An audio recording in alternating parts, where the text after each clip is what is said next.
आप बिल्कुल सही बोल रहे हो। आप लोग बोलते हो ना बहुत परेशानी है महाराज, काम ही नहीं होता, होगा ही नहीं, क्योंकि सोच में ही दुख है। तो जीवन में तो दुख आना ही है, पहले सोच सुधरना पड़ेगा, फिर जीवन सुधरेगा। जय गुरुदेव। पहले क्या सुधरना है? सोच सुधरना। जिसका सोच नहीं सुधरा उसका क्या जीवन सुधरे महाराज? पहले क्या सुधरना? सोच। हाँ, सोच वगैरह। सोच पहले सुधरना। हमारा सोच, आप लोगों का सोच सकारात्मक है कि नकारात्मक है? देखो पूरा ही नकारात्मक, पूरा ही। ये नहीं है, वो कमी है, ये दुख है, वो प्रॉब्लम है, ये परेशानी है, वो सब आएगा। अचार को याद करो तो मुंह में पानी आता है, क्योंकि अचार कहीं भी हो, विचार हमारी शक्ति को अचार से जोड़ देता है, उसी समय मुंह में पानी आता है। तो जैसा विचार करते हो उन चीजों से आप शक्ति जोड़ते हो। दुख से अगर विचार करोगे तो दुख की शक्ति से जुड़ोगे और ज्यादा दुख आपके जीवन में आएगा। सुख का विचार करोगे तो सुख आएगा। अब ये आपके हाथ में है कि आप क्या कर रहे हो। हाँ?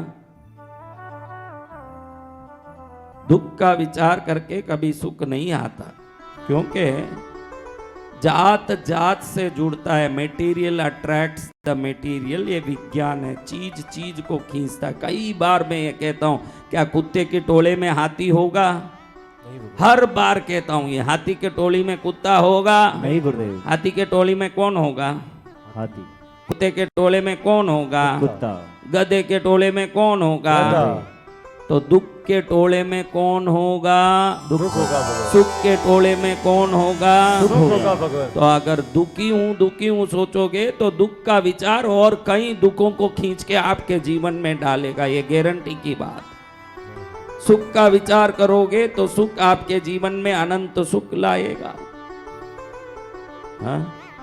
आप विचार ही गलत कर रहे हो तो जीवन सही कैसे होगा? आप जो सोच रहे हो वही होना है, इसलिए जो सोच रहे हो बिल्कुल सही सोच रहे हो। मैं गरीब हूं सोचोगे गरीब ही रहोगे, बिल्कुल सही सोच रहे हो। मैं अमीर हूं सोचोगे धन को आकर्षित करोगे, अमीर होगे, सही हो रहा है। जो हो रहा है बिल्कुल सही, ये आपके विचार से हो रहा है।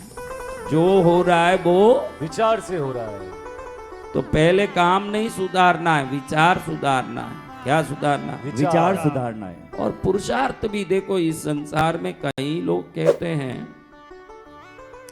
क्या उधर उधर पूजा पाठ में पड़े हो, जाके मेहनत करो ना, मेहनत करने से आगे बढ़ोगे। ऐसे कई नास्तिक लोग कहते हैं। उनको पता नहीं है कि मेहनत करके भी कई लोग व्यर्थ बैठे हैं। वो मेहनत करते हैं लेकिन उनका मेहनत सफल नहीं होता है, तो समझना कोई पूर्व जन्मों का पाप उनके काम को सफल होने से रोक रहा है। कौन सी चीज? पूर्व जन्म का पाप।